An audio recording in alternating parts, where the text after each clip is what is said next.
तेलंगाना का एक ये वीडियो सामने आया जहां बीजेपी के कुछ मेंबर्स प्लानिंग कर रहे थे कि मुझे कैसे रोका जाए। तो उनमें से एक कहते हैं कि ये ध्रुव राठी हमेशा फैक्चुअली करेक्ट होता है, कॉन्स्टिट्यूशनली हमेशा करेक्ट होता है, इसके वीडियोस किसी भी यूट्यूब रूल्स को नहीं तोड़ते। तो कैसे काउंटर करा जाए इसे? ఇప్పుడు యూట్యూబ్ లో ఒక ధ్రువరాటి అనే వాడు ఇష్టం వచ్చినట్టు వాడుతున్నాడు, వాడు చరిత్రను ఇంకా మార్చేస్తున్నాడు. చాలా మంది నాకు వ్యూస్ వస్తున్నాయి. దాని గురించి మీరు అభిప్రాయం చెప్పండి. ఎందుకంటే దాన్ని మనం ఇంటి కొట్టాలి, దాన్ని మనం అందరం దాన్ని ఖండించి ఆ వీడియోని మనం యూట్యూబ్ లో ఏమైనా చేయాలి, దానికి తగ్గట్టుగా అందరూ సహకరించాలి. ఈ విషయం నేను చెప్పాలి. ధ్రువరాటి మీరు ఒక ప్యాటర్న్ ఒక 10 వీడియోస్ తీసి చూసుకుంటే ఫస్ట్ మీరన్న మాటకి నేను స్టార్ట్ చేస్తాను. వాడిని మనం ఎట్లా ఆపలేము.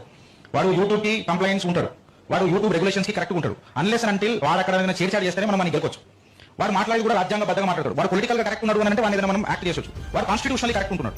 वाह क्या बात कही है। देखो देखो दोस्तों, इससे पता चलता है कि कैसे आपके हेटर्स भी सीक्रेट एडमायरर्स हो सकते हैं। अगर मैंने कभी कुछ गलत किया ही नहीं तो कैसे मुझे काउंटर किया जाए।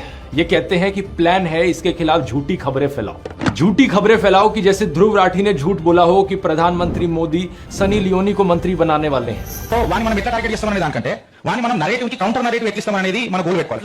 ధ్రువరాటిని సోషల్ మీడియాలో ఫేస్బుక్, ట్విట్టర్ ప్రతి చోట కూడా ఉద్దేశపూర్వకంగా కమెడియన్ చేస్తే చాలా బాగుంటుంది. ఏంటంటే సన్నీ లియోని నెక్స్ట్ నరేంద్ర మోడీ కేబినెట్ లో మహిళా శిశు సంక్షేమ శాఖకు మంత్రిగా చేస్తున్నారని ధ్రువరాటి చెప్పిండని చెప్పాలి. ఇటువంటి పోస్టులు కంటిన్యూగా పెడుతుంటే ధ్రువరాటి అనేవాడు జోకర్ అవుతాడు.